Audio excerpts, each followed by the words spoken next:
On that information, I move that we approve the staff recommendation for the stipulated expulsion of student E. We have a motion on the floor. Do we have a second? A second. So we have a motion by Trustee Druin, and it's been seconded by Trustee Prusso. Is there any discussion on the motion? Madam Clerk, if you'd call the roll, please. Myself, aye. Trustee Wong. Aye. Trustee Druin. Aye. Trustee Guzman. Aye. President Bueno. Aye. That motion carries unanimously. Thank you very much. A little bit of the housekeeping stuff, just so everyone knows, exits here, exits in the back. If someone has to use the restroom or facilities, take a phone call. You can go into the lobby, and the restrooms are right across the lobby. Again, this is the organizational meeting for the Board of Education for Livermore Valley Joint Unified School District. Our primary focus here is on the education of the kids that reside within the jurisdiction of this agency. During our discussion on each item, there'll be a time for you to have the opportunity to speak to that item. If the item that you'd like to address is not on our agenda, we ask you to fill out a little tan speaker card. They're on the table as you walk in. And if it's on the agenda, then fill out a blue one. Communication from the public is the type for the non-agendized item. It's item 8.1. In either instance, whether it's on the agenda or not, you'll be called up in no particular order, and you'll be given 3 minutes to discuss the item. When you hit about, I think it's 30 seconds, the screens on the side will show that. And there are instances where if you have a lot of speakers, and if we exceed 10 speakers, we'll kind of reduce that. The 11th speaker, we'll reduce it down to 2 minutes a person. And I think if we get up above, I think it's at 15 or 20, then we'll reduce it down to 1 minute. I don't anticipate that this evening, but just a reminder, something we've been doing for the last few months, just to keep order. If the folks, if you're in the room and you agree with someone who's speaking on something, just simply raise your hand up. We like to be very courteous. Applause or anything like that kind of takes away from it.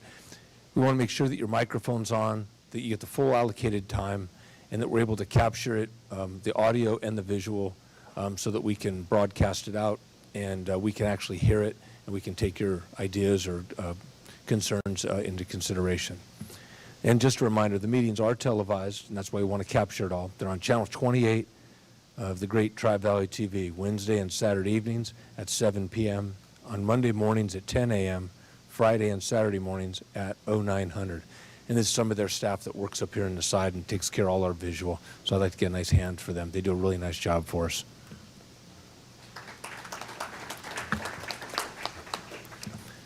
All right, moving to section 4, I'd ask our superintendent, Mr. Van Schaak, if there's any changes to the agenda this evening.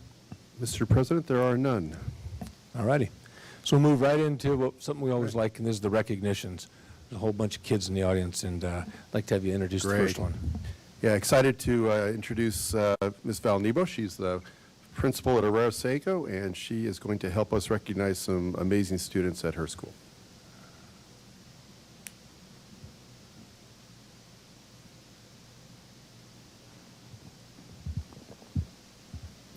Good evening, President Bueno, Superintendent Van Schaak, members of the board and cabinet. Again, I'm Valerie Nebo, and I'm the proud principal of Arroyo Seco. And joining me tonight are students from our Friendship Club, who I'll be inviting up momentarily. I've taken the opportunity to acknowledge these students because they have worked hard to establish an important club at our campus. This was established last year because students wanted to engage with peers who did not participate as frequently in typical recess activities. With their club advisors, our speech and language pathologists, Samira Parsons and Michelle Stenick, our Friendship Club provides a variety of unique games and activities each Wednesday during recess, and these students play with any students who come to visit the Friendship Club. While not all of our students who make up the Friendship Club were able to attend tonight, I ask those who are to please come and stand right here behind me.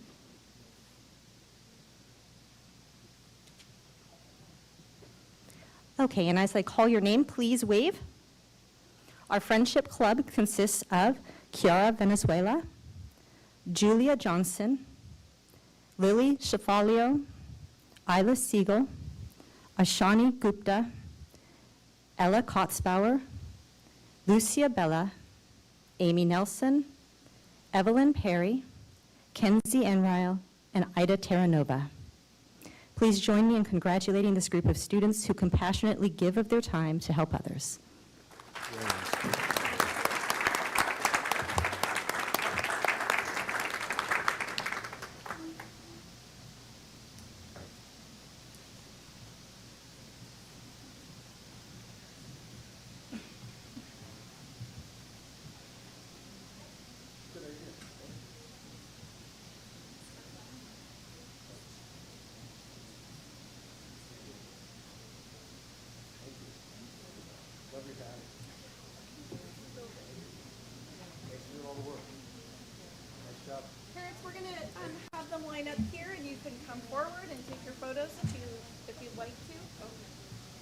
All right, kids, if you guys kind of make the arc right here, and you kind of come all the way back. You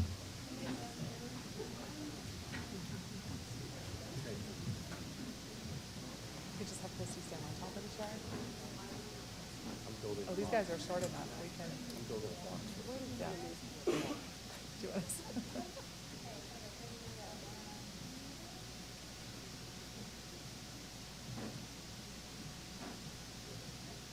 Pretty cool club name, the Friendship Club.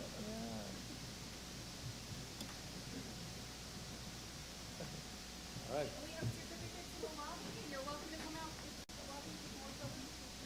Thanks, kids.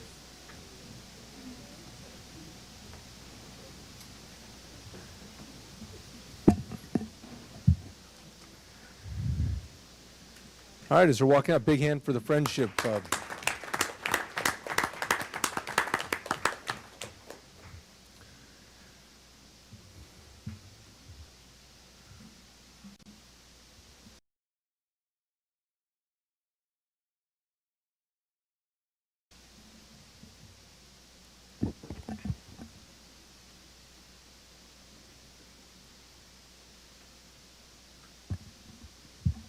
Okay. All Next, right. please. I'd like to next invite up Ms. Tammy Rankin. She's the principal of our alternative education programs, and she too has a recognition for us tonight.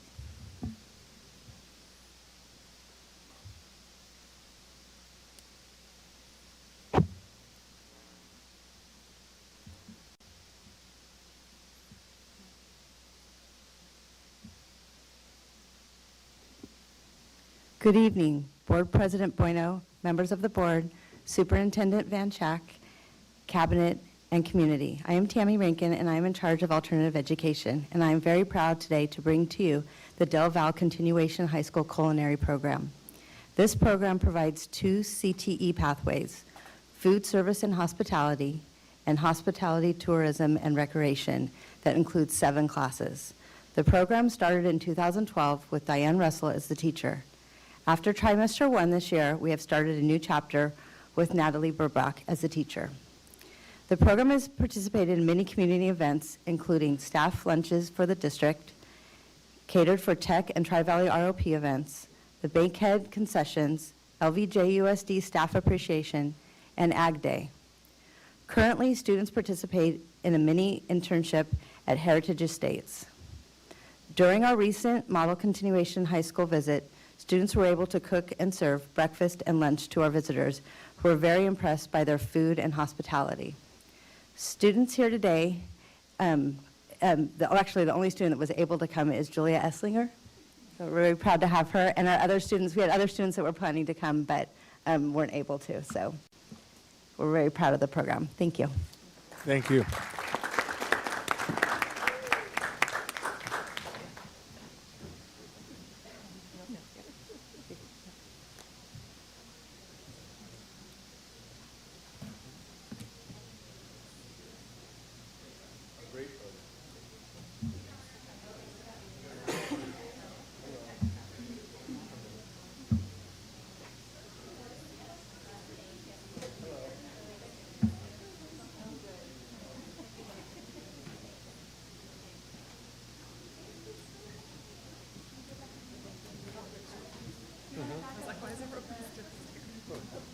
Picture.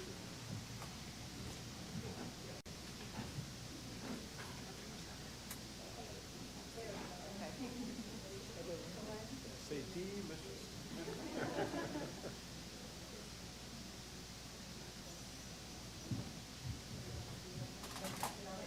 All right, thank you.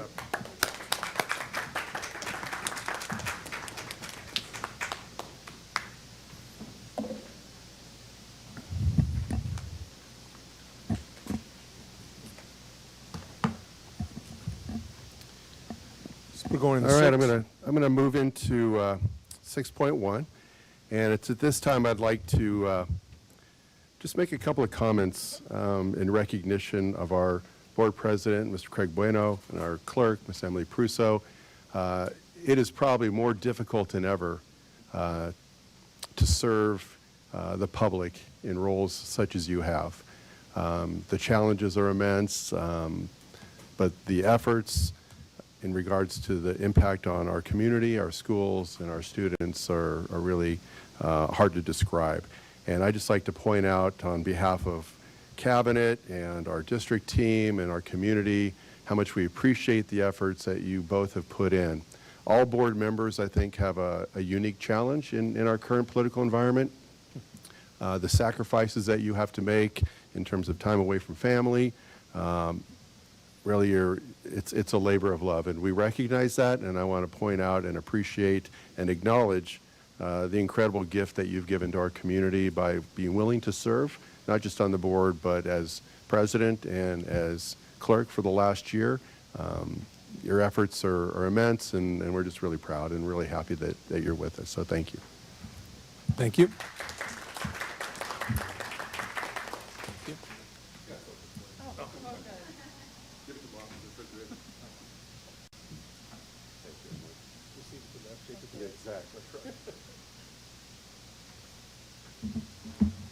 Thank you.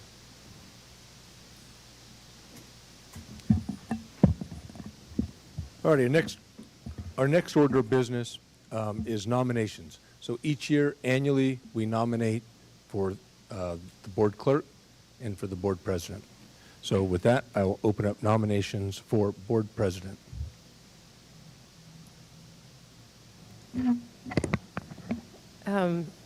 Well, following on what Superintendent Van Schack said, these have been challenging times to serve on the board, and I really want to thank our President Bueno, who has served, I believe, 8 consecutive years as board president, and has led us through a lot. If you think about what's happened in the last 8 years in our district, and most recently, since I've been on the board, superintendent transition and, of course, a pandemic, and he's led us through very challenging board meetings and has done an amazing job.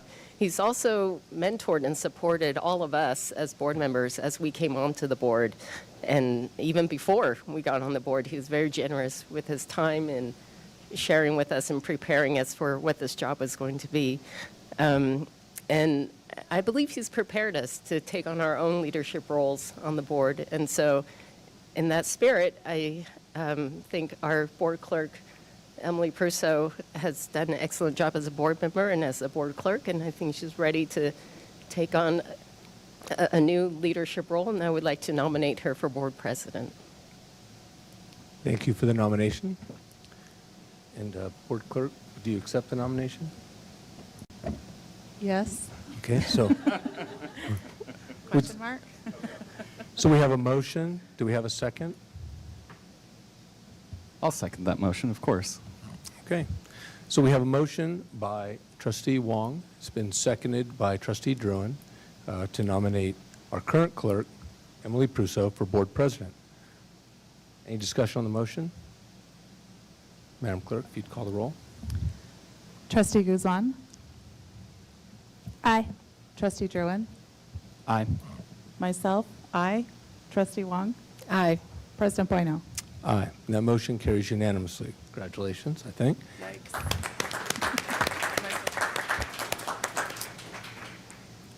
Secondly, we have the nominations for board clerk. Chair's been vacated. I think I'm going to step in here since the chair is now vacant. And I appreciate Christy nominating me for president. This is not like a backdoor thing that we decided, but I think that Christy, to me, would be the next obvious choice to be board clerk. She's been an amazing board member. She thoroughly researches. She shows up, and she's been on the board for 3 years now. So I would like to nominate Trustee Wong as board clerk. Thank you. And do we have a second? I will second. Well, I'm sorry, do you accept the Oh, nomination? sorry. I do, thank you. Sorry. Okay, Okay, sorry. I second. All right. And then, so we have nomination for board clerk by Prusso, and that has been seconded by Guzman. All in favor? If you call the roll, please. Yeah. Trustee Druin. Aye. Myself, aye. Trustee Wong. Aye. Trustee Guzman. Aye. President Bueno. Aye. That motion carries unanimously. Yeah. Thank you all very much. And with that, we're going to take a short, we're going to adjourn just temporarily, just for a couple minutes, and we'll come back at 7:35. 7:35, so like a little 9-minute break.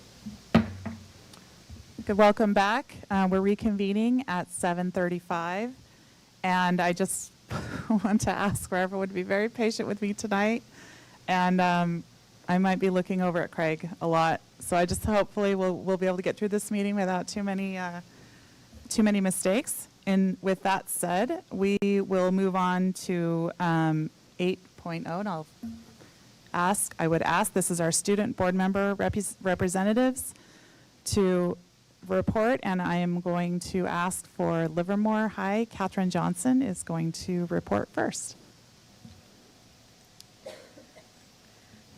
Good evening, Board President Prusso, members of the board, Superintendent Van Schack, Cabinet, and community. My name is Catherine Johnson, and I'm representing Livermore High School. We just had our class of 2026 hosted movie night on December 6th and the SSGN Holiday Boutique on the 9th. Today, there was a field trip to Las Positas College, which was open to juniors and seniors. Currently, ASB is hosting many item drives, including a food drive, coat drive, and an upcoming toy drive. For sports, basketball is in full swing, and both boys and girls have a lot of tournaments coming up. Soccer games are also fully underway, and our teams are doing well. And wrestling matches are going strong for both the boys and girls. Over the weekend, Livermore FFA competed in the sectional speaking contest. As far as upcoming events, we're looking forward to winter events planned by leadership, including a Spirit Week and a rally before we head off to break. The Spirit Days will be Pajama Day on Monday, then holiday hats and headbands, ugly sweaters, and Thursday's Winter Wonderland whiteout for our rally. Today, Jazz has a holiday concert and band is performing tomorrow. December's PBIS focus is on inclusion, and all of the lessons are centered around inclusivity and kindness. After break, we can look forward to the winter formal dance, which will be held on January 13th. Thanks for listening, and today's a great day to be a cowboy. Sorry.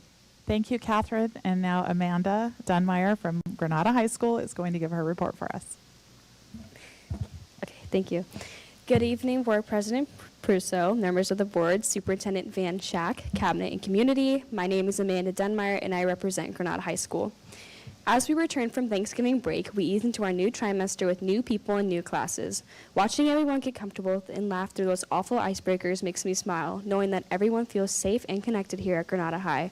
I would like to recognize an exceptional teacher on campus, Miss McMichael. She is an advisor of National Honor Society and teaches grades 11 and 12. She is a kind spirit who will go out of her way to be the best version of herself and accommodate every student to ensure they succeed.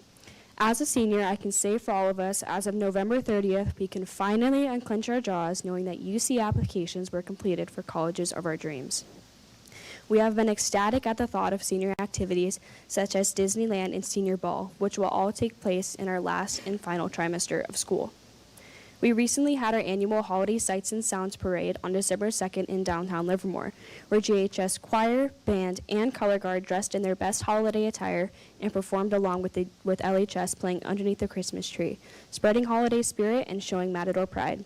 They played a series of holiday songs. On that note, our band has entered in a contest being sponsored by Metallica. Be sure to vote at www.granadamusic.net. Sports are underway, and there is nothing like kicking into soccer with a victory from our freshman soccer team, who defeated the Cowboys once again. Way to stay on top, Mats. Don't forget to shoot your shot for supporting Granada's basketball team with exceptional players over 6 feet tall. The girls' JV basketball team competed in a game against Livermore on December 2nd, ending in a crushing score of 34-19. Our varsity boys basketball team competed against Mission High and left with an impressive win. Now this proves once again that we're always on top. Last but not least, be sure to scream your lungs out cheering for our wrestling team, who has just started off their season with tournaments for both JV and varsity. At our last tournament, wrestlers left with a shiny first place medal to show off all the complex and strategic work they've done. Be sure to support our mats on the mats. We have a winter sports rally on the 21st to congratulate all sports on their victories and hype us up for winter break. There will be a cool winter decorations and games. I hope we're all as excited as I am to go on winter break starting December 22nd till forever. Just kidding. We're back on January 8th. That's all for today, Matadors. Stay cozy and stay classy. Thank you to both of you for keeping us posted on what's happening at our comprehensive high schools. And now we're going to move on to agenda item 9.0, which is our employee association reports. And it looks like we have our LEA president, Amy Thompson.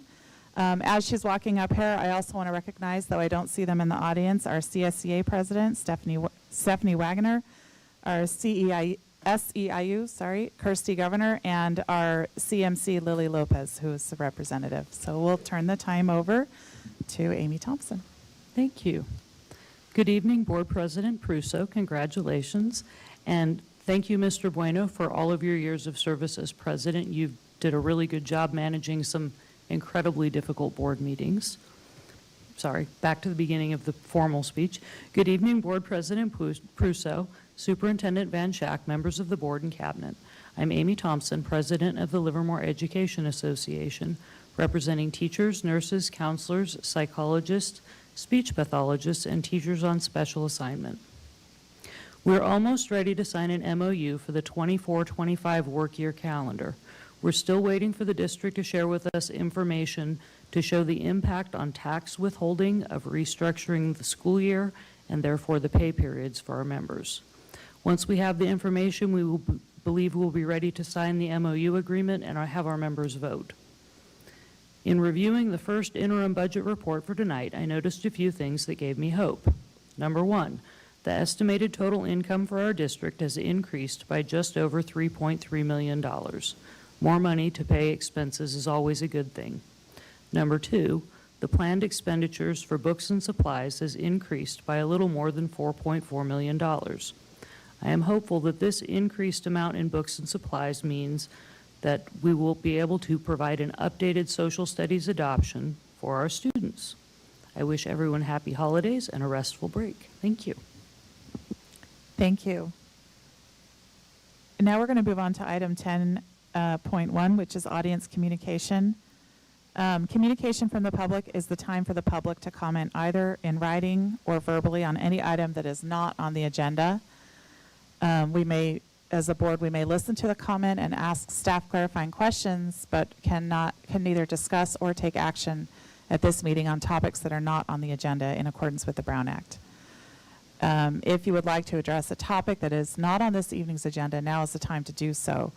As President Bueno mentioned earlier, we do have different time limits depending on how many cards, but I see that I have no cards, so I think I'll just set that aside for another meeting.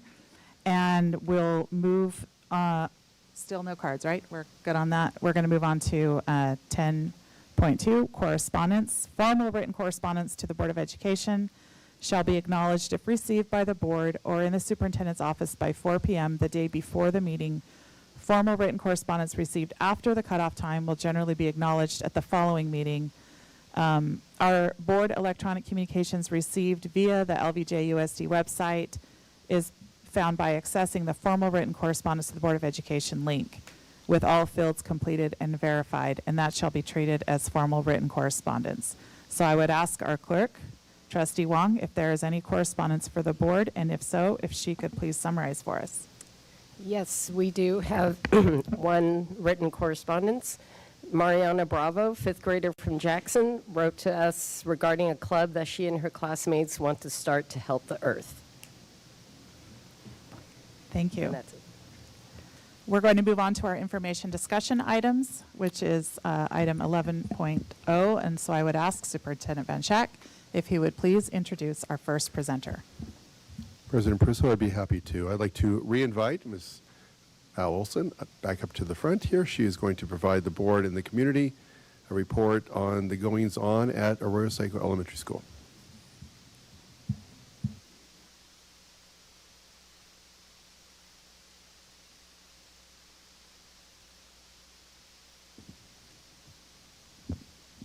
Hey, good evening.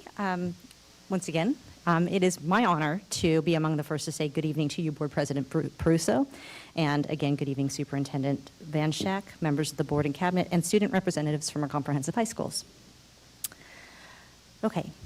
I am here to present for Arroyo Seco Elementary School. Much of the information that you're seeing tonight is our data for last school year, and I hope to be able to provide a little bit of updates as to our progress that we've made so far this year based on the information you see here tonight. So our school, as you can see from the slide, serves approximately 580 students. We've seen an increase over the previous school year in enrollment. Part of that is due to the addition of a second TK at our school site. Last year was our first full year of having co-taught classes for grades K through 5. What that means is that all of our SDC mild to moderate students receive their academic services in an integrated classroom with general education students as well. Classes receive the support of both a special education teacher, the general education teacher, and 2 paraeducators. So it is a robust program, and it provides lots of opportunities for us to work with students with a wide variety of skills and to be able to support them in areas of need.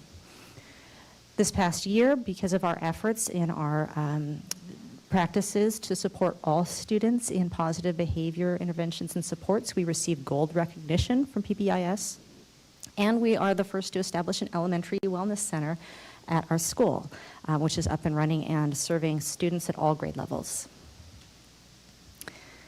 Again, demographics with a few more specifics. You can see by our breakdown that we have a very diverse campus that really is fairly reflective of the Livermore community. We have seen a slight increase in the number of English learners since last year, and with a slight increase in socioeconomically disadvantaged as well, and students with disabilities has remained about consistent. Getting into things that are probably a little bit more important here is going to be our school success data, and I do want to provide a little correction in this as we go along. For our ELA and math, we did see declines in our proficiency levels. There's quite a bit that we're doing to address that this year. When we looked at those performance bands, what we saw with English language arts is that our students who are really, the area where they're having the greatest challenge is with writing, and we are looking at ways that we can support writing consistently in all grade levels so that we can address that. And for math, when we were looking at the math data, we noticed that problem-solving modeling data analysis, which is going to be the strategies and tools to solve real-world problems, is an area for growth. And we're doing quite a bit at grades 3 through 5, especially to work towards providing professional development for staff in those areas, while also looking at our vertical alignment for standards. And looking at our use of Dreambox to be able to monitor progress for students as well. Our attendance rate did see a slight increase. I think, again, that can be attributed a lot to coming out of the pandemic, although what we're seeing right now with our data is that we are seeing still increased attendance over that at this point in the year. So hopefully we continue with that trend. We are using regular data that we're getting to respond to that and making sure our CWAs are reaching out or to assure that our district social worker is reaching out as appropriate. For the panorama data, this is where I wanted to give a correction. That data was comparing last fall to this fall, and we just received an update today that those scores weren't exactly accurate, so I'm going to retract that. And what I did was I compared the data instead from our spring panorama survey of the previous year to spring of last year, and in that we did see a decline of about 8% in students reporting a positive connection.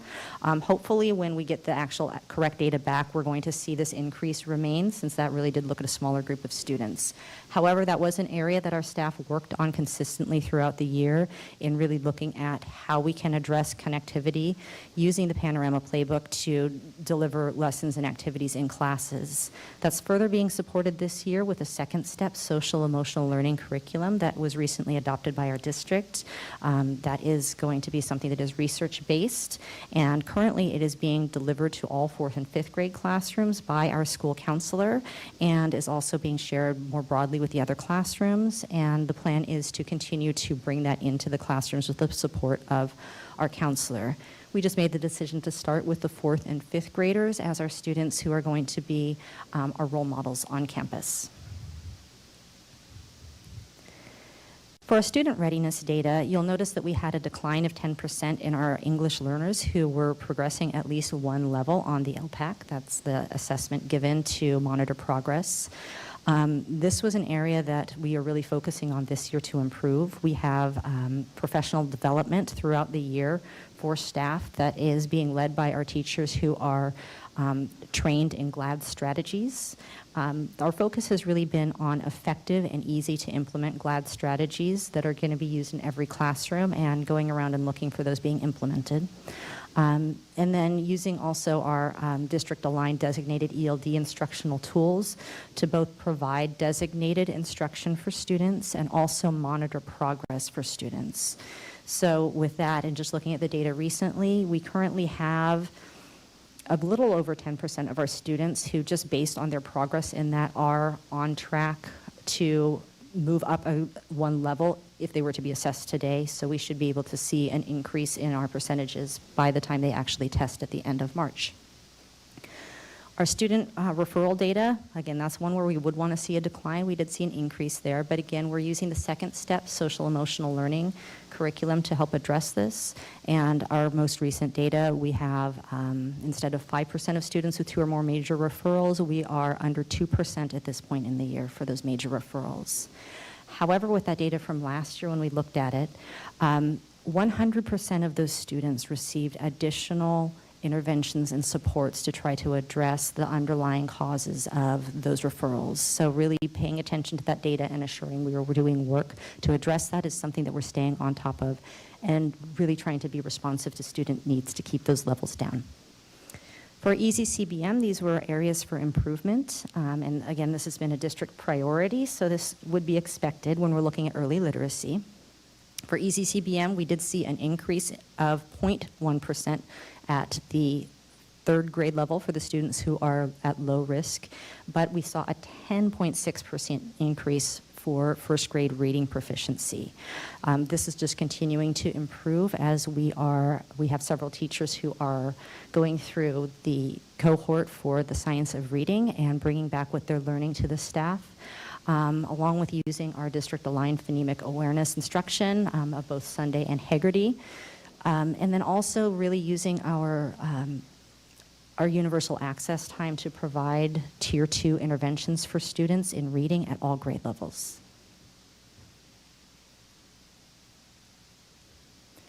Some of the focus for this year are going to include working again on the essential standards through our professional learning communities. We're actually right in the middle of our 2nd cycle of regrouping students. We've seen the focus on early literacy, but at some of our grade levels, we're seeing them shift some of the students to a focus in math. So that's going to be new for us. I'll look forward to reporting out on how that's going next year. And we continue to look at improving Tier 1 math instruction, as I'd stated previously, as far as providing professional development for staff. We have a 5th grade team who is currently working on a lesson study with the Silicon Valley Math Initiative. And through that process, they're providing sample lessons. They are looking at those lessons very carefully through several cycles to really improve math instruction at the 5th grade. Our 4th grade teachers are working with our district math coach to be able to improve their instruction as well. And at 3rd grade, we have our math lead who's working with the 3rd grade team to do similar push-ins and support teachers in developing math. And she's also leading our whole staff through giving math talks in the classroom so that students can develop the skills that I described earlier in those tools that you use in real-world applications.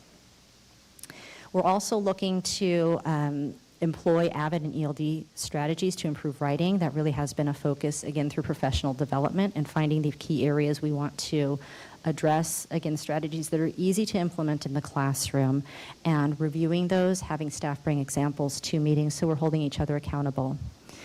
We are really focusing on college and career awareness as well this year as part of our AVID. What that looks like currently is we've surveyed 4th and 5th graders on their career interest, and we're working on putting together a job fair, basically, for students in the spring, where we have members of the community, parents who represent the careers that students have said they're interested in, to present. And we're looking to have representative people from various groups coming to do that, so that students can see themselves in the professionals that are before them. We're also working on having our leadership students prepare several lessons and activities around the local colleges to build the college-going culture at our school. For PBIS, again, the second step, social emotional learning curriculum for students, and using the Panorama survey data as a point to take action to improve student connectedness at our school is a priority for this year. And we have increased parent outreach. We've already hosted a parent workshop, and we are expanding volunteer opportunities for our parents. Much of that has actually come through a lot of the work with our PTA, who have seen this as a priority and have looked for ways that they can provide more opportunities for parents to be involved. And the response to that has been very strong. We are working on integrating the Wellness Center. Again, students and teachers are very aware of it. Our next step with integrating the Wellness Center is the parent awareness, putting out regular messages within the newsletter about what's happening with our Wellness Center, and making parents aware of how they can advocate for their students in accessing the Wellness Center.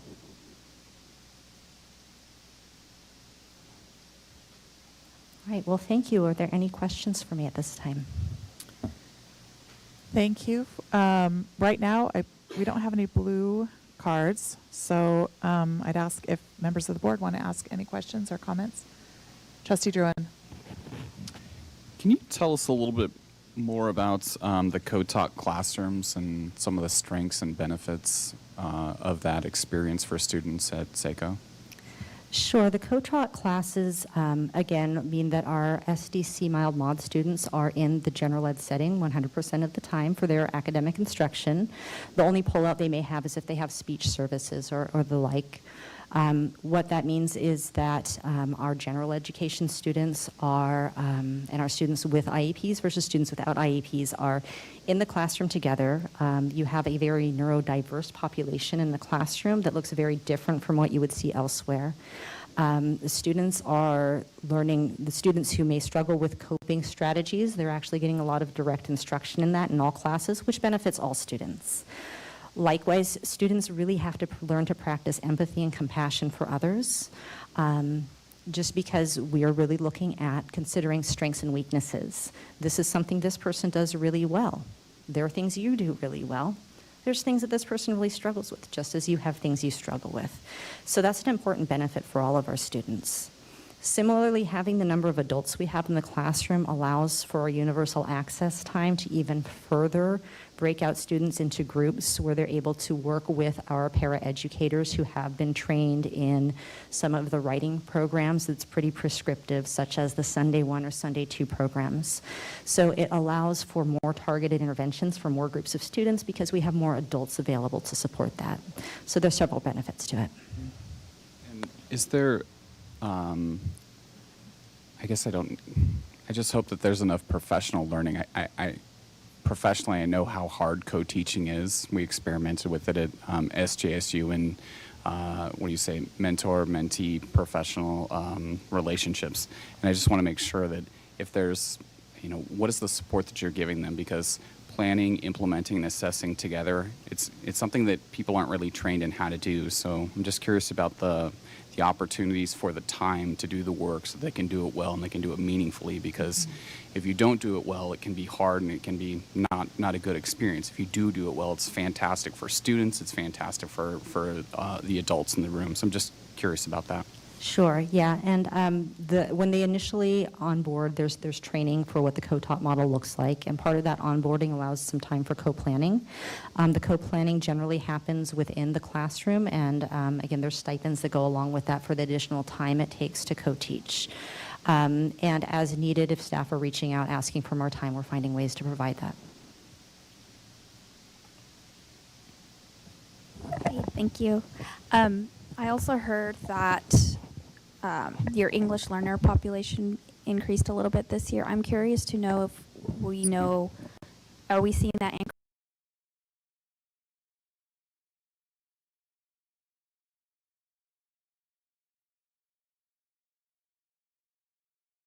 increase in one particular language or a few languages? I would have to inquire on that one, and I will get back to you. Okay, thanks.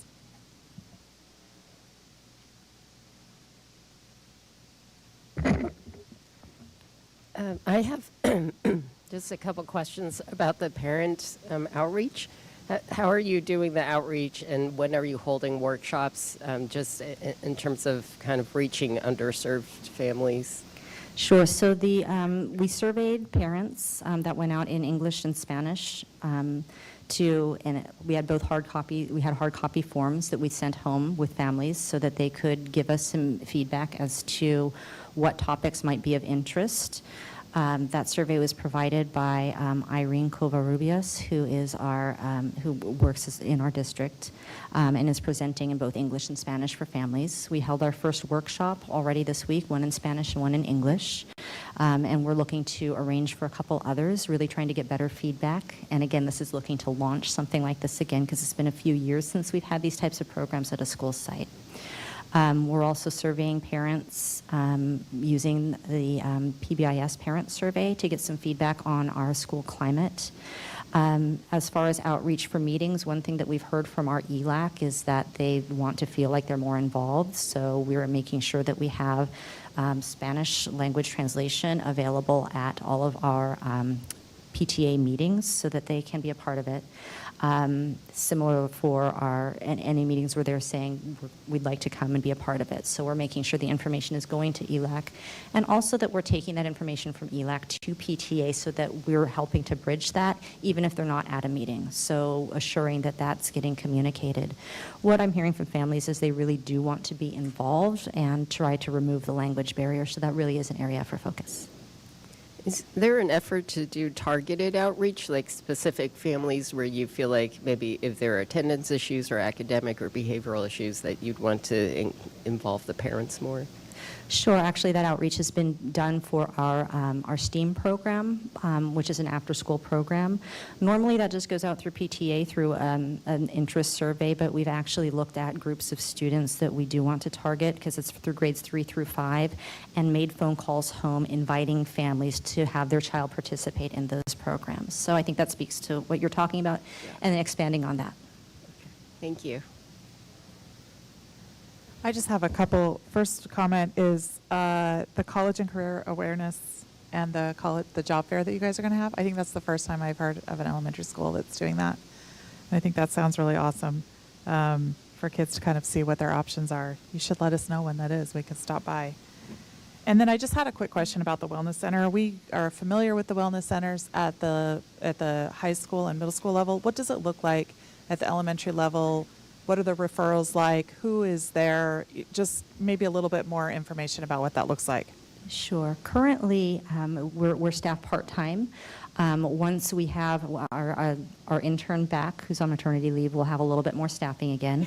But the idea of where we're building to is that we will have it staffed every day. Referrals can be a teacher phone call just saying a kid needs a little bit of time. All students do check in at the wellness center so that we're able to track data on how frequently it is being used. Teachers can also refer, which is a referral form, and that's usually a request for counseling. And at that point, we do send home a parent permission slip. And again, my next step is getting information out to parents so parents know how to access to ask for support for their student. Thank you. Thanks so much for coming. And if there are no further questions, I'm going to ask Mr. Van Schack if he would introduce our next presenter. Thank you, Ms. Nebo. I will now invite Ms. Tammy Rankin back up. She will provide us with a report about the successes at Del Val.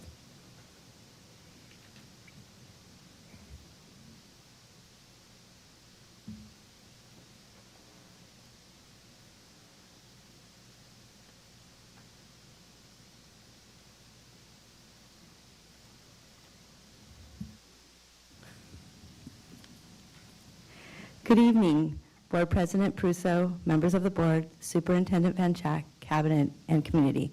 I am Tammy Rankin, and I am in charge of alternative education. I'm here tonight to talk to you about Del Val Continuation High School.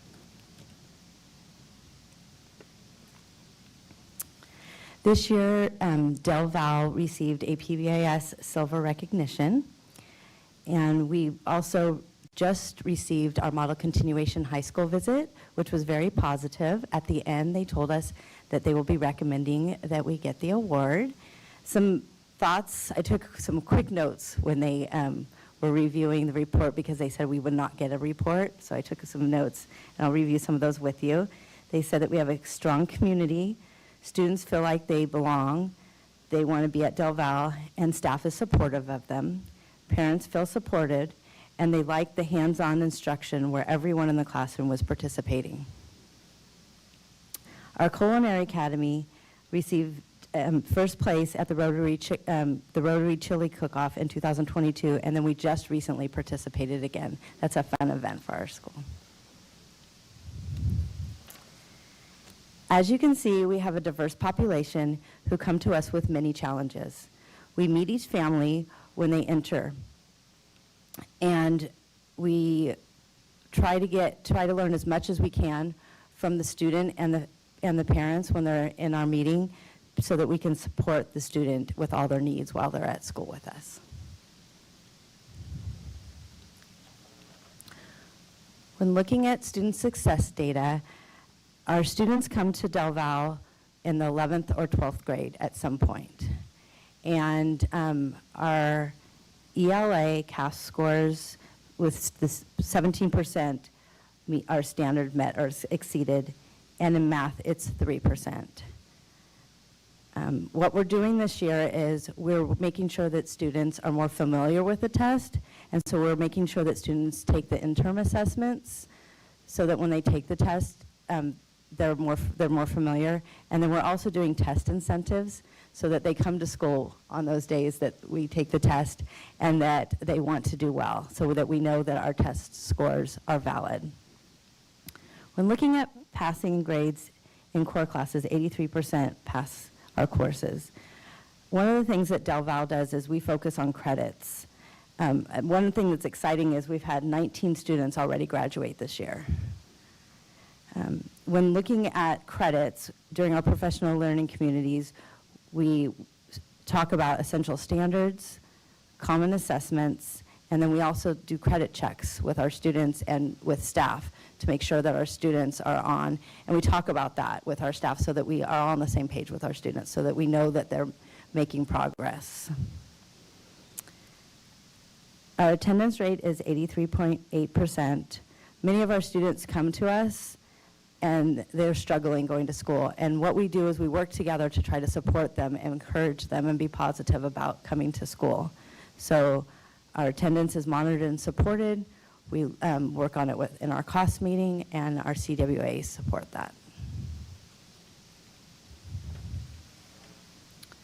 When looking at student readiness data, 14% of our English learners moved up a level. This year, we're excited to have our new EL curriculum that we can use with our students. We think that's going to help a lot. The other thing is that we're introducing the LPAC assessment to our students so they're familiar with it before they take the test. So when they go in, they're positive and they're confident. Suspensions, we have 9.4% of our students were suspended last year. With our PBIS implementation, we're making sure that students understand expectations at our school and that we're communicating with our students. So if there's a problem, that we are on top of it before it happens. And no students were college and career ready, so I'm currently investigating ways that we can make sure our students are college and career ready at Del Val. Our projects for the year, we're continuing to improve PBIS by reviewing behavior expectations with our students. Our PAC period is very positive with looking at PBIS and social-emotional learning with our students. We're giving credit and attendance awards. I've started a weekly newsletter to communicate with families, students, and staff so everyone knows what's going on in our community. I'm visiting Bay Area continuation high school programs to strengthen our program and to learn from them. I've also joined an alternative education group where we meet monthly so to learn from each other and see what other school districts are doing. Our WASC visit is in January. We've already met with the WASC coordinator or the WASC chair, and she's read our report and she's had positive things to say about it. So we're really excited about our WASC visit. And then we're working on our wellness center upgrade. So we've just started that. Thank you. Okay, thank you. Ms. Rankin, we don't have any blue cards, so I'd ask if any board members have a question. Trustee Guzman. Hi, thank you. So this isn't necessarily towards you, it's an observation for, as a district. When I look at the demographics for Del Val,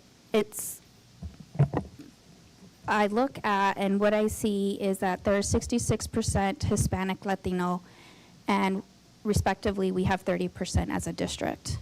26% are English learners, 11. So I understand, and I definitely understand that there's a correlation between socioeconomic status, race, ethnicity in our country. There's plenty of studies about that. But more of my question is, what are we doing as staff, as teachers, as community members for our students prior to them having to get to the point where they have to go to Del Val? And I know I'm very happy to see that we are now leaning more into our ELD and designated ELD time and with a curriculum, and we have a designated person. But when I look at this, it is somewhat disheartening to see this. And I understand Del Val has like great credit recovery and everything, but I would like to see what are we doing prior to having to get to Del Val. This is not a for you question. This is just a...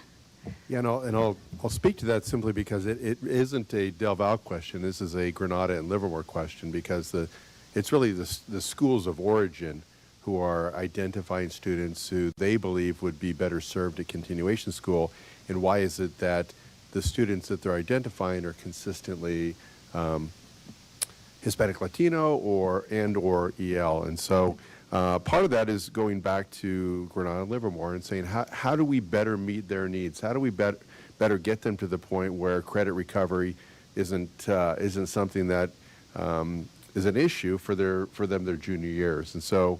I know that Del Val takes the students who come to them, and they do the best they can.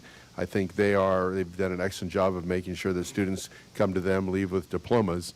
But really the question is back to our comprehensives and what can we do to better serve the students. I will point out that the population at Del Val at 107 now is significantly lower than it's been in really the history of our district.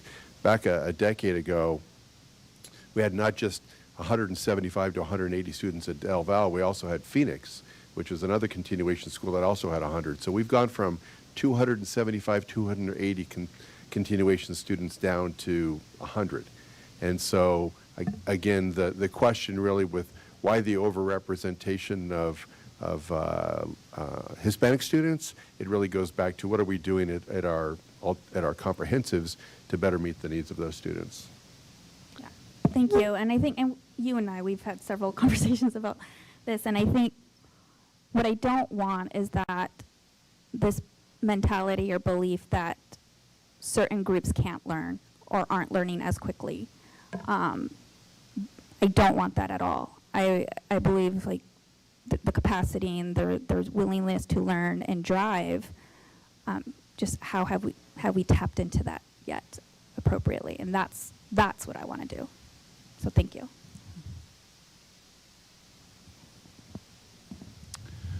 I just wanted to, thanks for the presentation, but I also, tests aren't neutral, right? Tests more than just the content, and even thinking about the prior presentation at SACO and thinking about Panorama. That when we look at Panorama, I think it's important for us to all remember that there's an interface, that they're doing this online, and some students aren't as capable or as interacting with a computer, and it's capturing, their response in that moment. So I just want to applaud you for introducing the test and helping them understand what it is so that they don't have that sticker shock of what am I interacting with, and if they're in a confused spot and they're taking the test, it's catching that confusion as well as the other things. So I think it's a good move to do. It's not teaching to the test to help them understand what the experience is going to be so that it can more accurately measure what it's supposed to measure. Thanks.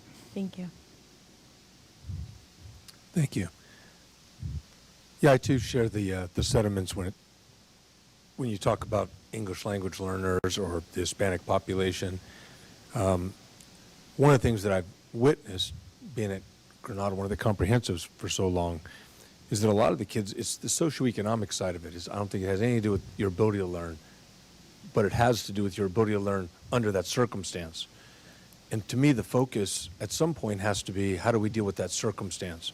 Whether it's at a state, I mean, the national level is probably too big, but from a state, a regional thing, people talk about guaranteed income, things like that.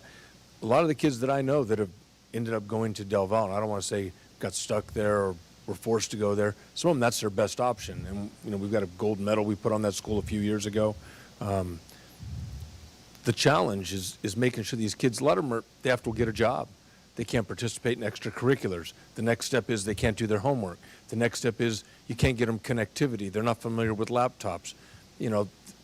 People are living in cramped quarters, don't have internet. Distance learning was disproportionately impactful on them. And so some of those things, like when we talk about college and career readiness, I don't know which area. My gut tells me that in many instances that the focus should be on career readiness versus college readiness. You're trying to get someone just enough credit so that they can graduate. But I would just like to see a focus. I'm not sure what the status of Youth Build is. I know that that's kind of something that we're phasing. We're going to go into the next phase. But some of those trade-ready jobs, some of the things that we've done where we can create some of those conduits. The Culinary Academy was, a tremendous opportunity for kids that went there. And then we have some peripheral stuff like the bike shop to give them some, get to just work with your hands a little bit. But yeah, it's real concerning, but I don't know that we can fix it just by looking at it as though it's another high school.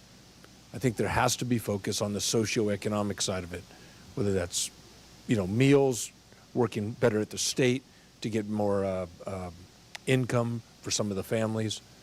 But I don't know that we'll be able to overcome that. And I appreciate that our numbers have gone down, but that just tells me that it should give us the opportunity to be able to be more focused on the problem, because it's a concentration. It's a smaller number.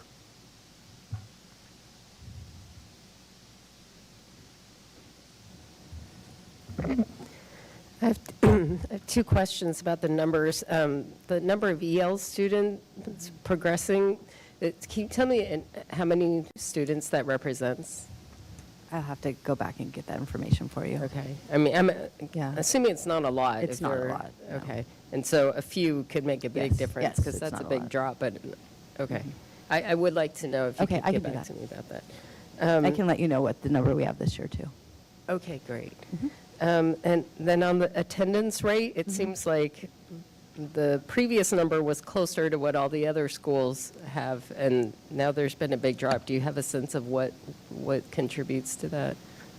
This was our score last year. I don't know. I know that it's gone up this year, and we have several students that have already graduated that say that they weren't coming last year, and now they came and they're coming to school this year. So we're just trying new things. Okay. So I could also point out Yeah. that during the COVID years, the way we measured attendance was a little bit different. So a kid could log in and get credit for a day of attendance, which was very different than actually coming to school. And so attendance rates in some of our alternative programs were maybe artificially high during the COVID years, because all they would have to do is log in for a few minutes and we get credit for their attendance for that day. But that's very different than spending 4 or 5 hours in a school Right. site, which is the expectation now. Okay, that makes sense, because I'm not surprised by the current rate. I was Yeah. surprised that it was that high last year, the year before. Yeah, Okay. Historically, Del Valle's been in the 75 to 80 range, so 83 is a decent number. I think this Yeah. year it's even been a little bit higher than that. Our goal is to get it to, that 90% is a great great attendance rate for continuation school. Okay, great. Thank you for clarifying that. Yeah, and just one other thing. I know this is a new assignment, and I know that it's not a comprehensive high school or like a school where you've come from. Is there anything that we as a board could do as you come through these challenges and some, these statistics, just based on them, just looking at them, would be somewhat overwhelming coming out of a high-performing school. But is there, or if there's nothing currently, just want to let you know that there's an open channel. But if there's something that you think top level that we should consider or at least understand. Well, right now I'm going out to different schools to see what they're doing, and I'm going to meet with Superintendent Van Schack and try to come up with some ideas. One of the things that I will say that we're doing differently, which is a positive for us, when I meet with all the other schools, is we give variable credits, and we also have a chance for students to do some work at home if they need extra credits.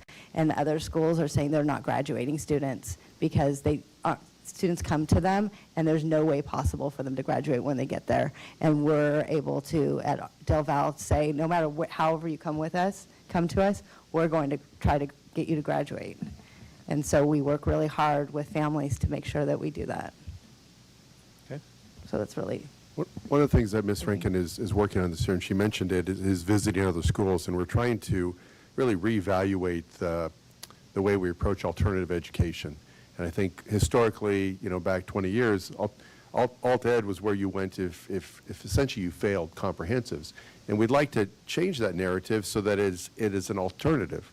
And not everybody wants the comprehensive high school experience, and we want to provide opportunities for students who, as you mentioned, want more work in the trades. I mean, so that we have construction pathways and things like that, where it's not a place to go not just a place to go if you're struggling, it's a place to go if you want something different. And so by looking at how different schools handle virtual learning and independent study and career pathways and concurrent enrollment, and what kind of menu can we put together for our students so that if the comprehensive high school experience doesn't meet their needs, what can we give them that's different, and not have it just be, this is where you go if you're behind in credits. Because really, the place to fix the students who are behind in credits is the comprehensives. And putting more of that responsibility on them to, when a student's 10 units behind, you need to provide opportunities for them to catch up and not merely send them to a different place. If we're going to send them to a different place, it's because they want a different experience, not just they need more English. It's they need more CTE, or they need more of something different than that. And so I know Ms. Rankin has been doing lots of visits. She's coming back with lots of ideas, but we're really looking at reshaping the approach that we take to alt ed, which is more, what can we do for the proverbial round peg, right? Square. I mean, let's not wait for students to struggle to put them in a different situation. Let's find a different situation that meets their needs. And so it's just a little bit of a different approach, and I know Ms. Rankin is going to come back with some ideas in that regard. Thank you. I just had a few comments. I think Del Val, probably Vineyard is similar, is so unique that it is difficult to look at the data, at the same data that we're looking at all the other schools with. Just for one, just the numbers are small, right? So if you have a little bit of a shift in attendance, it can really change the number, or a little bit of a shift in your English learners, that can really change the number. I wonder if there might be, I like the idea that we want to sort of change the focus of this school and create a truly alternative experience for students who need it. But I wonder if there might be other data that we could look at that might be more meaningful as a board for this. It's hard for us to look at the numbers and go, oh yeah, this is just like Mendenhall or Livermore or whatever. Maybe graduation rates, I don't know. Maybe early graduation rates, just some numbers that we can sort of look at and see throughout over the years, over the 2 years, just to get an idea of what's happening. And I also know that the population is changing all the time. We're moving through quickly. It's possible just some of the students going back to comprehensive high schools or graduating early, so we're looking at different population. So I don't know if that's something we can sort of think about in the future. Obviously, this information is important, but maybe a different way to look at what's working and what's not working. But I appreciate Ms. Rankin's going out and looking at different ideas and doing some research, and be interested to hear what she comes back with. Are there any other comments from the board? Okay. Thank you, Ms. Rankin, for coming. Yeah. Now we're going to move on to our discussion action items. Mr. Van Schaack, would you introduce our next presenter? 12.1, I believe. I would be happy to. We will start the discussion items with Dr. Melissa Thede. She's going to present the appointment of our Local Control Accountability Plan Advisory Committee members. Thank you, Superintendent Van Schaack.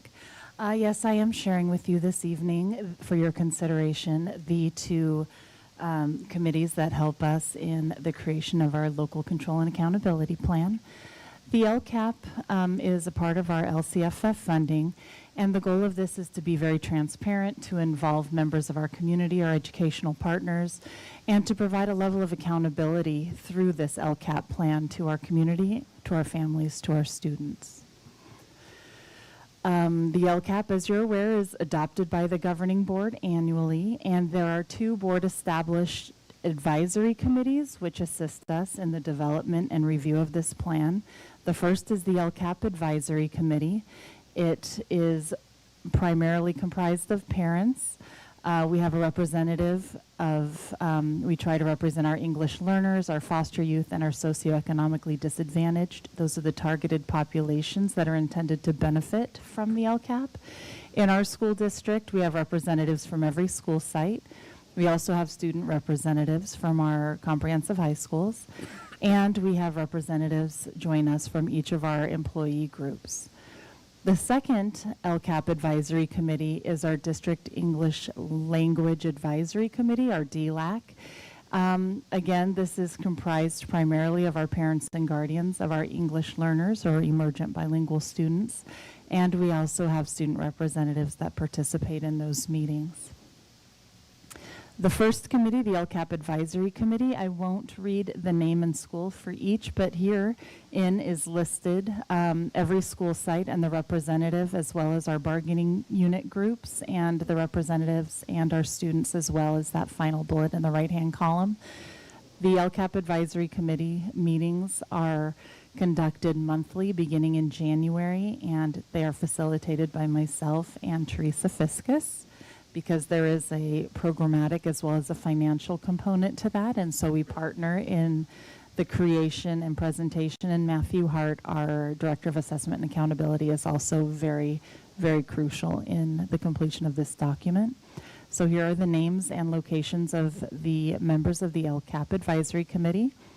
This next slide shows the members of the District English Language Advisory Committee. This is a committee that is led by Lily Lopez, a member of our curriculum team.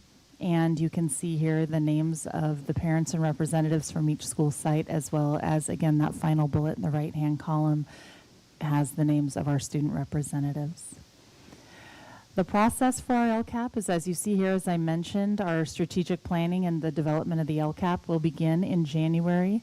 We do conduct meetings, input meetings, and consultation with all of our bargaining groups and our parent groups. We will send out surveys, typically late March, early April, as a part of our listening campaign. We take all of the feedback that we receive to develop a written and proposed plan. This year will be a little bit different because we are giving the final update on the existing LCAP and preparing a new LCAP, a new 3-year LCAP that we will be following. That plan is presented and proposed to our community and our advisory committees in late April, early May. We do solicit input and written response from our community.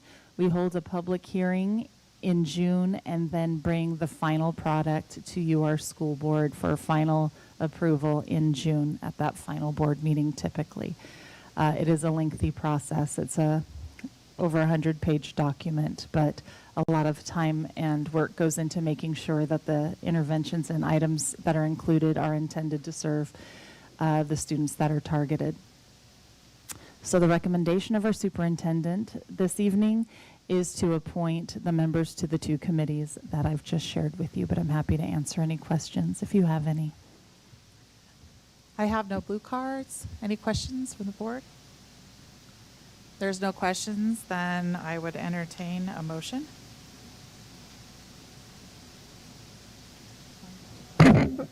Madam President, I move we accept the superintendent's recommendation and appoint the local control and accountability plan advisory committees.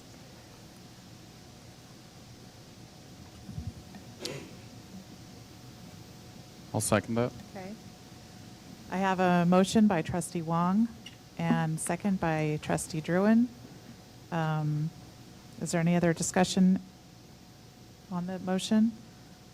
I ask the clerk to take roll. Trustee Bueno? Aye. Myself, aye. Trustee Druin? Aye. Trustee Guzman?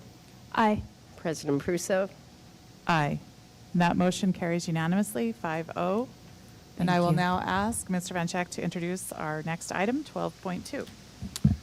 Outstanding. Our next 2 items will actually be presented by Ms. Teresa Fiskus, our Assistant Superintendent. And the first one has to do with the appointment of some new folks to our CBOC. So we're excited to have some folks with us today who are sacrificing time to better serve the community, and we really appreciate their efforts, not just to be here tonight, but the work that they plan to do with our committee.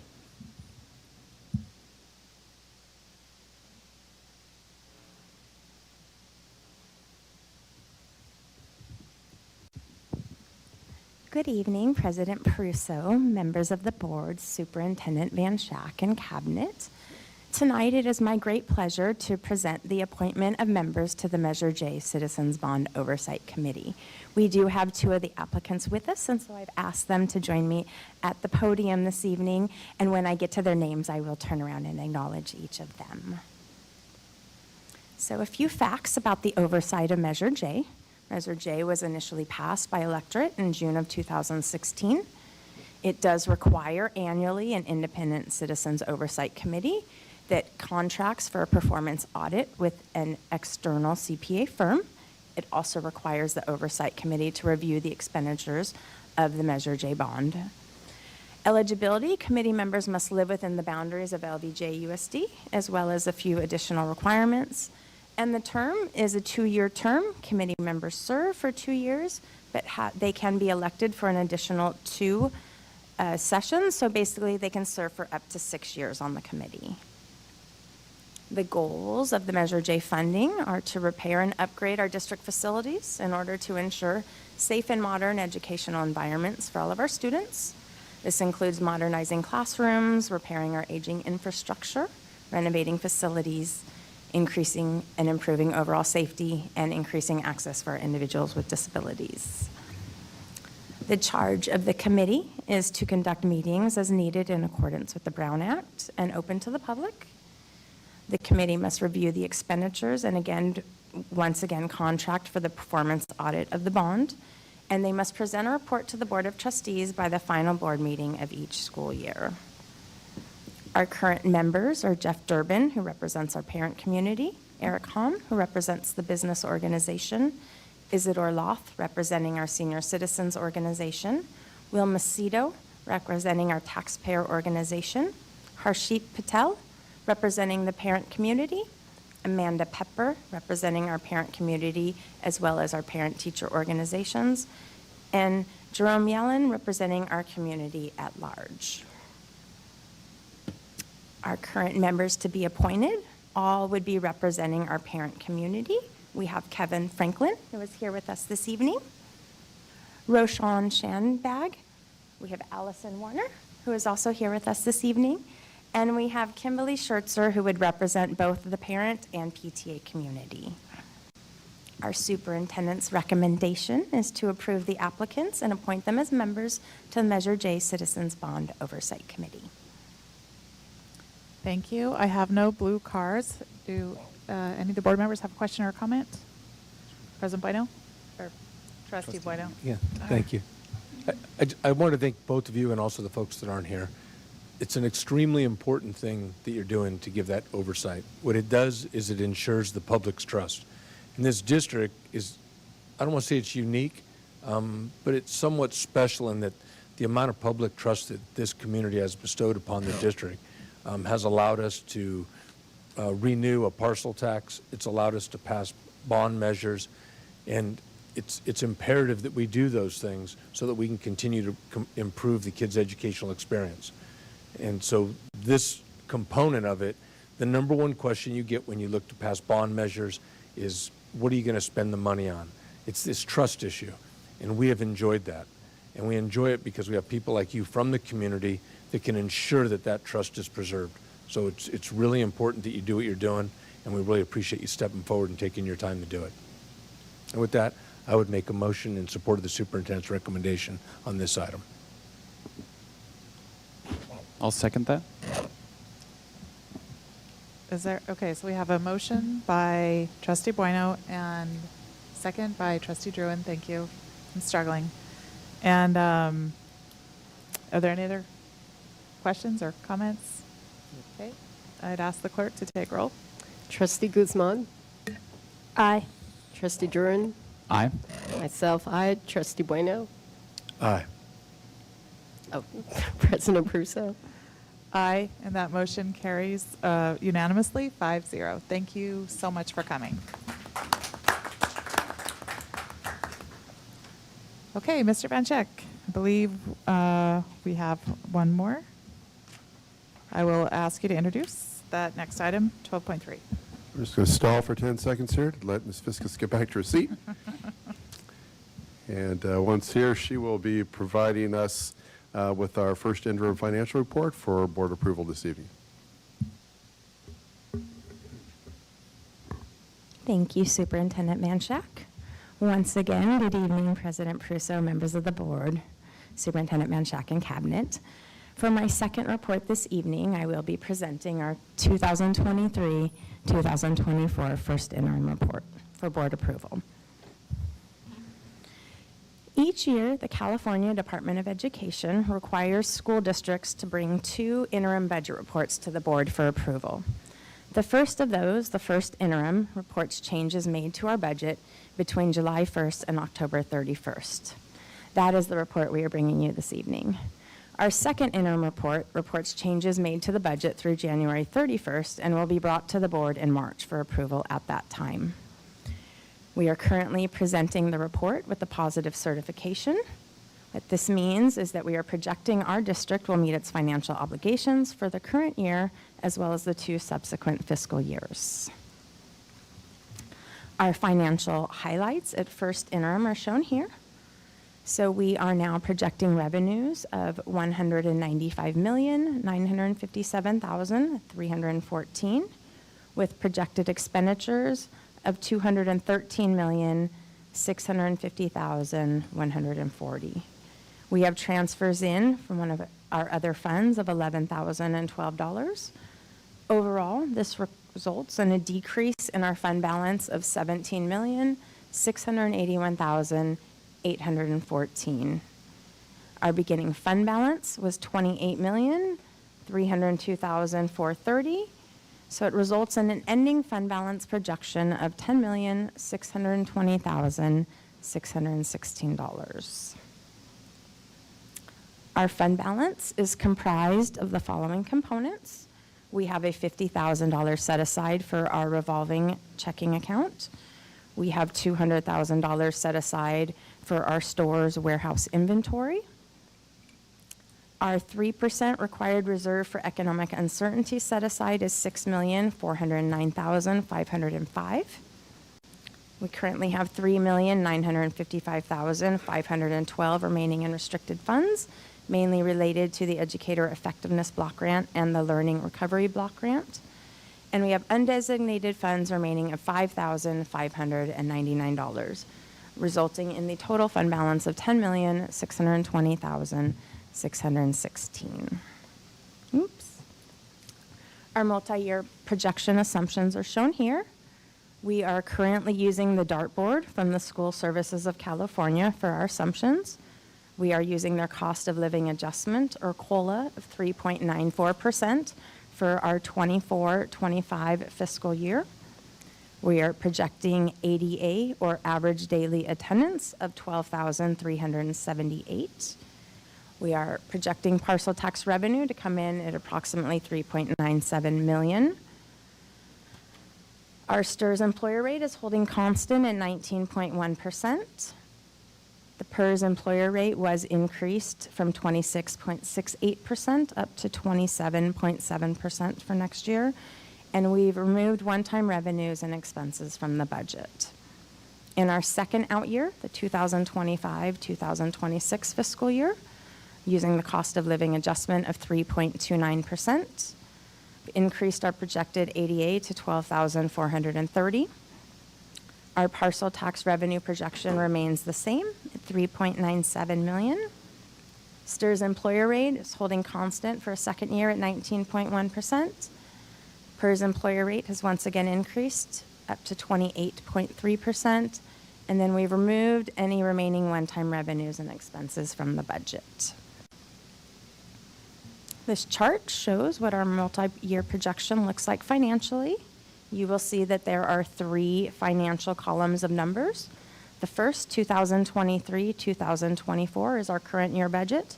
And then the 24-25 column, as well as the 25-26, would be our two subsequent fiscal years. Most important piece, one, is that our ending fund balance is positive, which you can see on the line above, the circled one, and that we meet our required 3% reserve for economic uncertainties, which we are doing in this projection. I do need to point out that the multi-year projection includes $6 million in ongoing budget reductions for the 24-25 fiscal year. These are planned reductions based on the reprioritization of our budget based on the competitive compensation adjustment that was given. On December 7th, the Legislative Analyst's Office, or LAO, released their 2024-2025 Budget Fiscal Outlook Report, revealing a potential $68 billion budget deficit for the state of California in the coming year. This projection is resulting in a change to the COLA projections. We are currently being told to prepare for a reduction in the COLA when the governor comes out with his January budget proposal. We are currently hearing that the COLA for 2024-2025 will be reduced from 3.94% down to 1.27%. This would result in a revenue decrease for our district of $3,909,968. And for 2025-2026, we are being told to expect a reduction in the COLA of 3.29% down to 3%. This results in a projected revenue decrease to that year of $4,481,245. That's due to the ongoing base decrease from 24-25 plus the additional projected 0.29 COLA reduction. Again, these are just projections at this time, and we look forward to hearing the governor's actual budget proposal in January. This is what our multi-year projection would look like if those COLA factors were to be reduced to what I just presented. Each of the cells highlighted in yellow are the cells that would change. As you can see in the 2024-2025 year, it starts with the revenue number. So as that revenue number comes down, it has a trickle effect throughout our projection, requiring us to reduce expenditures to rebalance the budget. This multi-year projection does include $9,795,131 in ongoing budget reductions in the 2024-2025 year. We do meet our required 3% reserve in this projection. Our next steps are that we will attend the School Services of California presentation in January of the governor's budget proposal. We will hold a board budget workshop in February looking for additional board direction on the budget. We will prepare our second interim report as of January 31st and present it to the board for approval in March. That report will include any new board decisions and any new budget assumptions from the governor's state budget proposal in January. With that, the superintendent's recommendation is to approve the 2023-2024 first interim report as presented. With that, I'm happy to answer any questions you may have. Thank you. I have no blue cards. Trustee Druin would like to start us off with a question. I'm not sure if it's a question, but I'm just thrilled that my cost of living next year is going to drop to 1.27. It's just remarkable that with a wave of a wand that can happen. And now I'll be real. Why or how? I mean, cost of living isn't going to go down. Is this just a mechanism to reduce funding to schools, or can you help me understand the 3.94 to 1.27%, if you can? I can do my best. So COLA is actually based on a formula at the state level. The way COLA is determined, it's based on a formula. It's 8 revenue factors. It's the end of revenues at each quarter. And so the reason why they are currently reducing the projection from 3.94 down to the 1.27 is because 5 of the 8 data points are currently in. When they project out the remaining 3 data points, they've done that using 3 different assumptions. One is using the amount of the previous quarter, assuming that would be the amount of the next 3. One is assuming the amount of the final 3 quarters in the previous calculation, and one is using the LEO's projection of what those 3 quarters will come in at. In all 3 of those projections, COLA comes in between 1 and 1.5%. So COLA is likely to be reduced because COLA is based on a formula. Now, that being said, that's not to say that the state can't do anything else to help school districts. So the state, if there are additional revenues at the state level, the state could add an increase to the base of LCFF. They could provide additional one-time monies to school districts. And so that is our hope, that as the COLA formula comes out, the state really looks at what that would do to school districts and evaluates the effect that would have on our budgets and really takes some ownership of how they've affected that. I would say that over the last few years, the state has infused school districts with millions and millions and millions of dollars of one-time funds. And no matter how hard school districts try to bring in one-time expenditures, some of those result in ongoing need. Our district brought in software programs throughout COVID that we find essential now, and they're very hard to eliminate going forward. We brought in additional staff for mental health services. Well, that need didn't go away simply because COVID went away. And so, again, our hope is that the state really evaluates some of this need and helps school districts get through these next couple of years.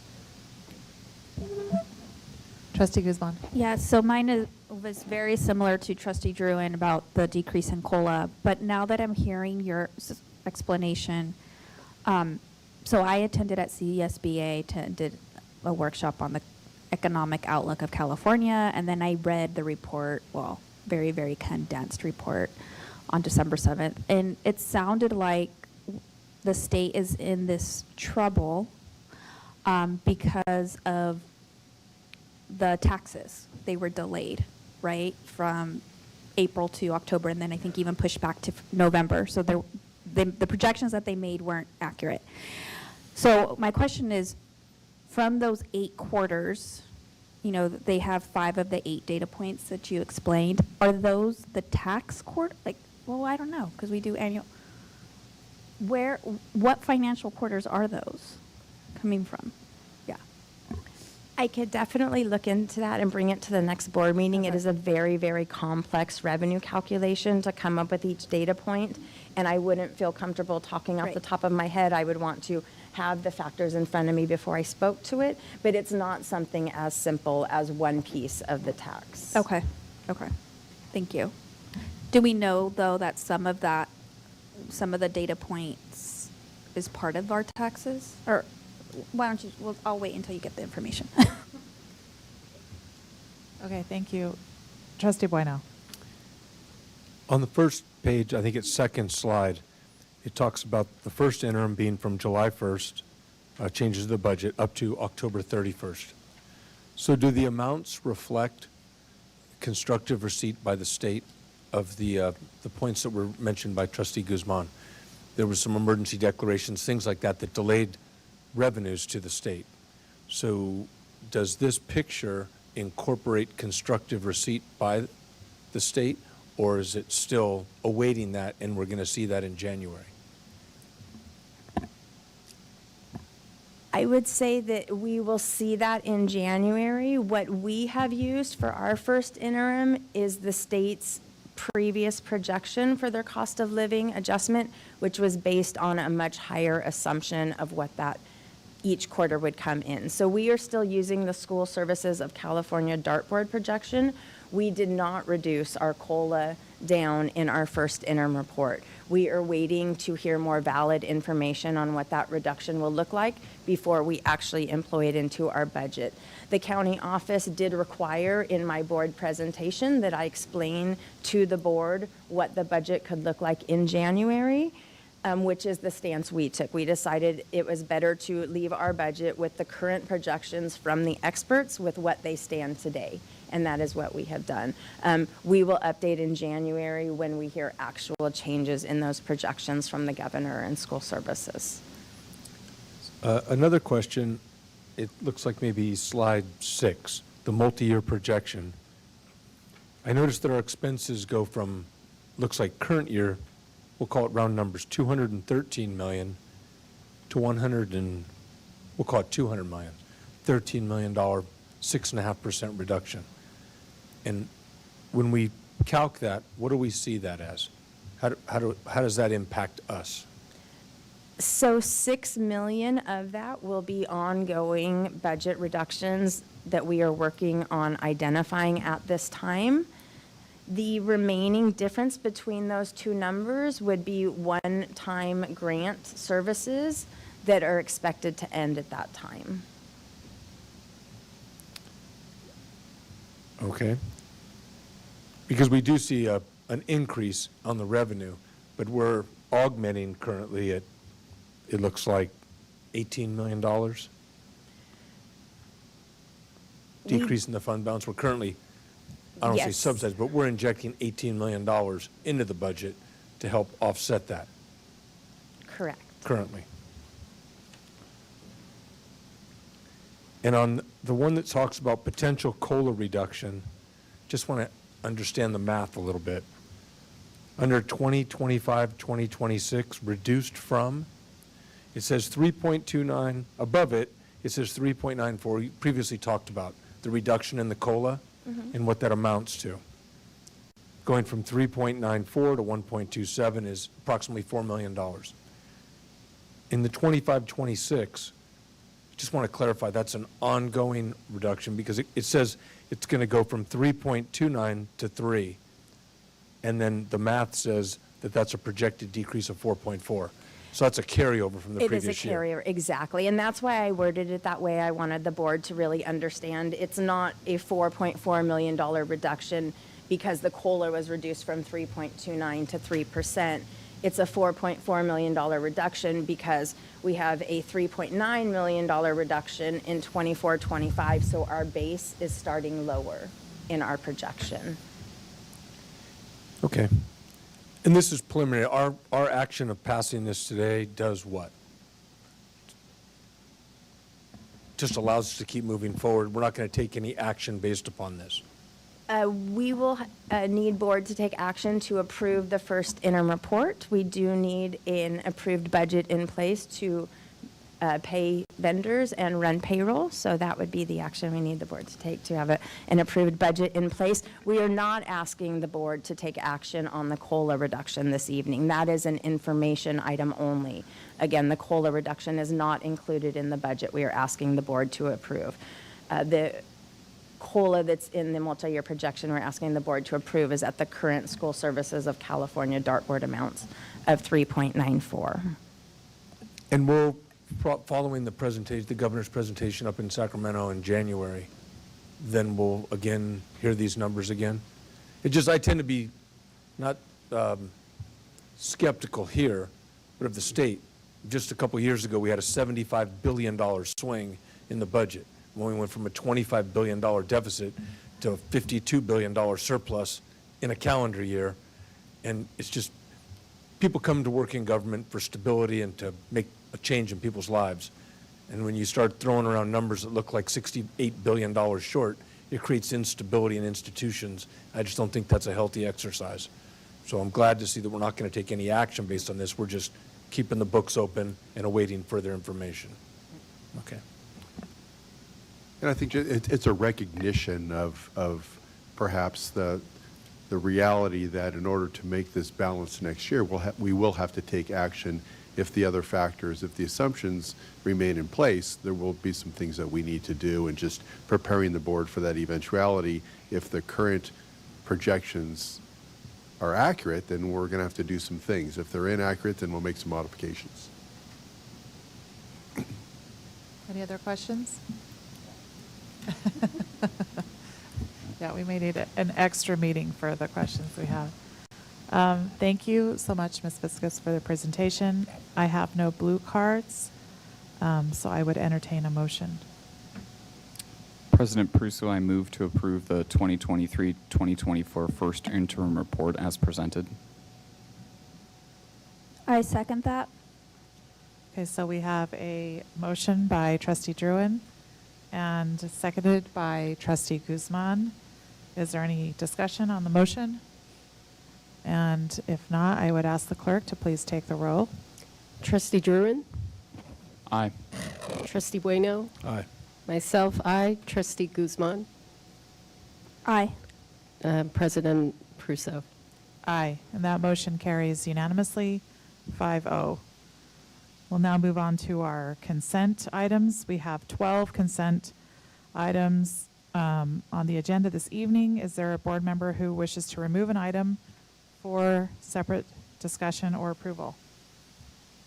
No, then if not, I would entertain a motion to approve consent items in their entirety. President Prusso, I move that we approve consent items 13.2 through 13.13 in its entirety.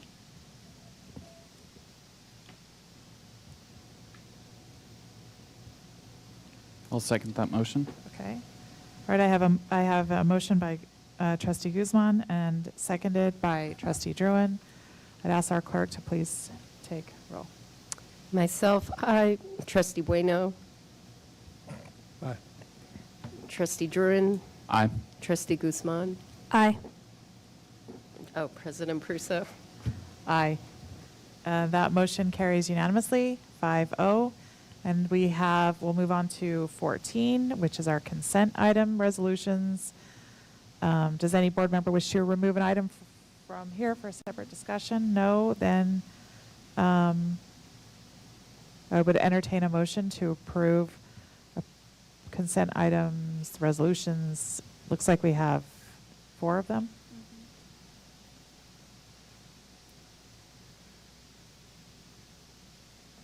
I move to move the consent resos in their entirety from 19 through 22 for the current fiscal year. I second that. So we have a motion by Trustee Bueno and seconded by Trustee Guzman. And I would ask the clerk to please call the vote. Trustee Guzman? Aye. Trustee Druin? Aye. Myself, aye. Trustee Bueno? Aye. President Prusso? Aye.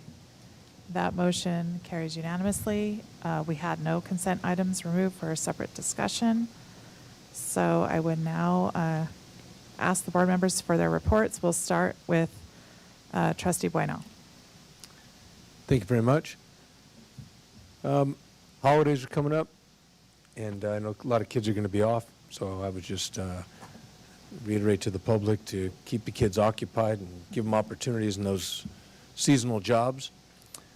On a personal note, after coaching for 20 years, 30 years in the city this year, 31 years in the city, and 20 years over to high school, I stepped down coaching. I'm going to put a little bit more time into a few things, one being on the board. I know there's going to be some fiscal stuff coming up, so I'd like to keep a watchful eye on the fiscal matters of the district, and as well as doing some time with the grandkids. So that's it. Thank you. Trustee Wong. President Prusso and I attended the green engineering presentations on affordable housing designs, and it was really great, a lot of fun. I also had policy committee and algebra task force meetings.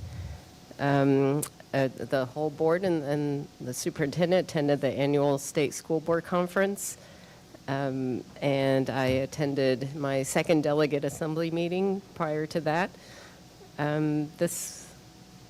Was it this week? No, it was last week. I attended the IB Milk and Cookie Social at Granada. It was so well attended.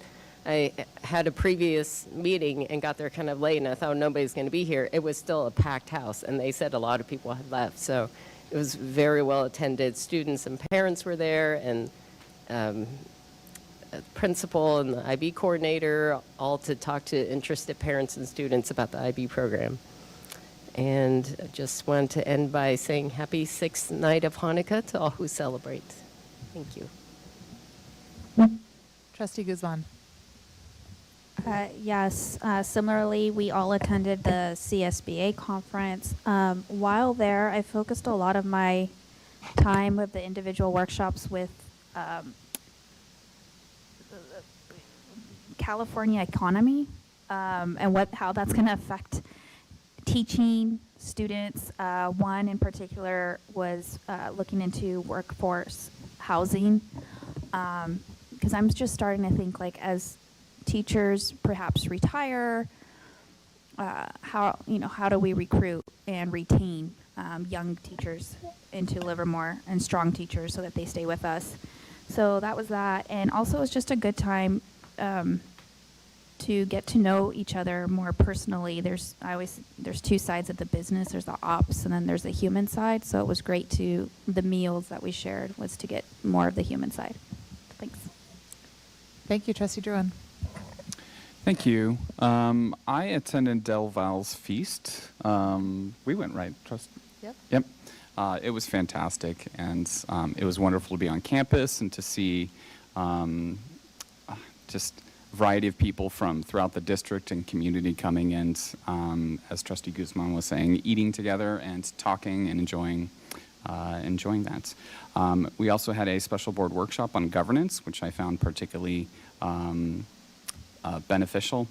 And at CSBA, so it's the California School Board Association annual conference, and I think that there was a lot of benefit to all of us. In particular, we get to see how different districts are doing things differently.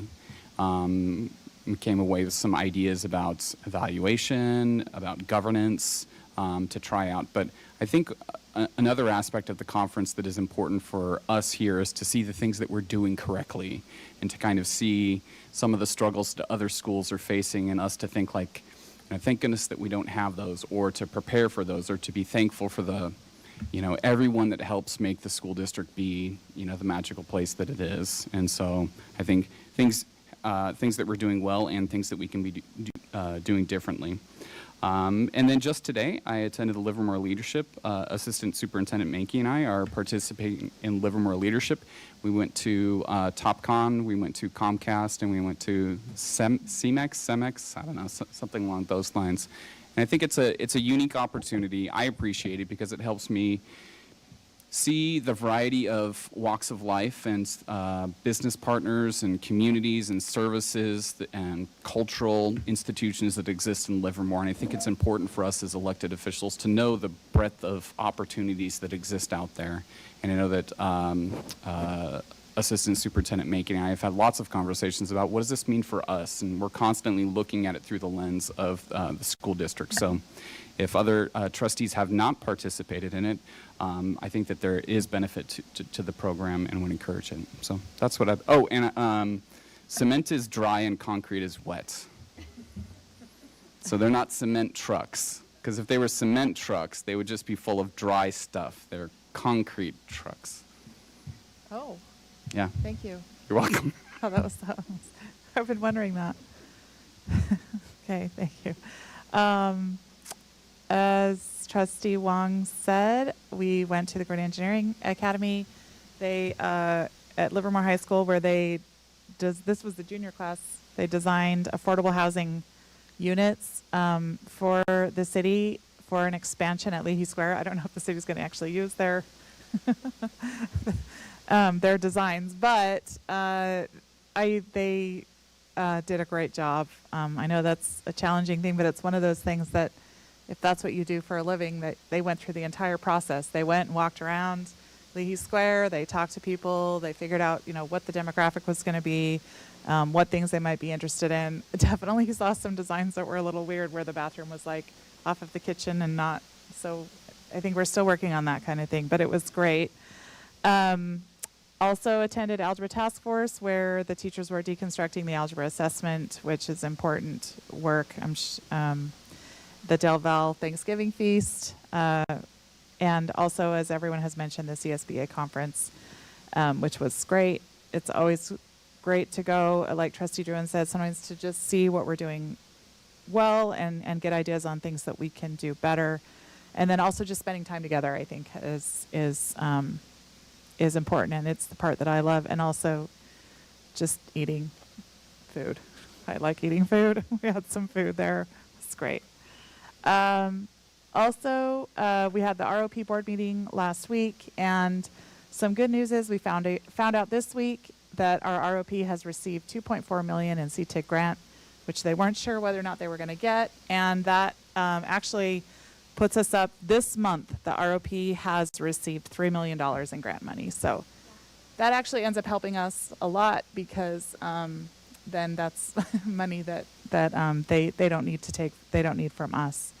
So that's fantastic. They do a lot of work there to get those grants. I know it's a ton of work, and I really appreciate the work that they do. And then just in closing, I just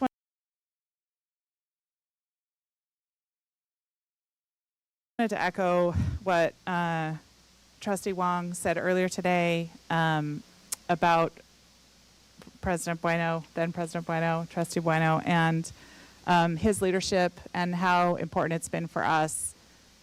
He's been the board president ever since I've been on the board, this is my 5th year, and I have learned a lot from him. And he got us through some really tough times. I mean, obviously, COVID-19, which was difficult, and then some, as many of you know, some politically charged meetings. I always appreciated that he stood firm, and while still fostering an environment of open dialogue and making sure that people were respectful and were able to come here and have discourse and freedom to utilize their First Amendment rights. And he just has that ability to navigate difficult conversations with grace and wisdom, and that's been crucial for us. And I feel like the shoes to fill are not. It's going to be tough, but I keep looking over at him, so hopefully he's giving me clues along the way. So I appreciate the rest of you having faith in me and trying to work through this new role. And I'm just, again, very grateful for Craig and his mentorship and being able to have learned so much from him and hopefully continue to learn from him. And with that, I'm going to turn the time over to our superintendent for his report. Thank you, President Prusso. As we wind down the 2023 calendar year, we have a number of events that remind us to take time to appreciate the talents of our students. The success of our music department is on full display over the next weeks as winter concerts take place at Mitchell Junction, Livermore High, Granada, Mendenhall, and Christensen. So the schedule of those performances is on our district website, and we hope that our community will come out and witness the hard work our music staff puts in and the students they serve. Of course, many of our winter athletes will also be competing in holiday tournaments. Boys and girls basketball teams at both schools, wrestlers, soccer, they're all out competing in many cases with schools outside of our area, so that's exciting. Some of those being among the best in the state of California. On an academic area, the state dashboard, which provides data about the progress of our students during the 22-23 school year, will become available to the public next week. And I know we've been putting in a lot of hard work in many areas, and we're hopeful and confident that our progress will be seen from the students, from the perspective of the students and their successes in relation to the state of California. So we're excited about that. When we return from holiday break, we actually begin registration for the 24-25 school year. This will be the time to register new students or submit transfer applications for existing students. Again, information about that is on our website. Our Student Services Department with Ms. Tracy Christmas are doing work in that area, and so we're excited actually to begin that. And we hope that everyone has a great winter break, and we're really looking forward to seeing what the new calendar year will bring us. So with that, good night, and thanks for a great meeting. Thank you. And the meeting is now adjourned at 9:09 p.m.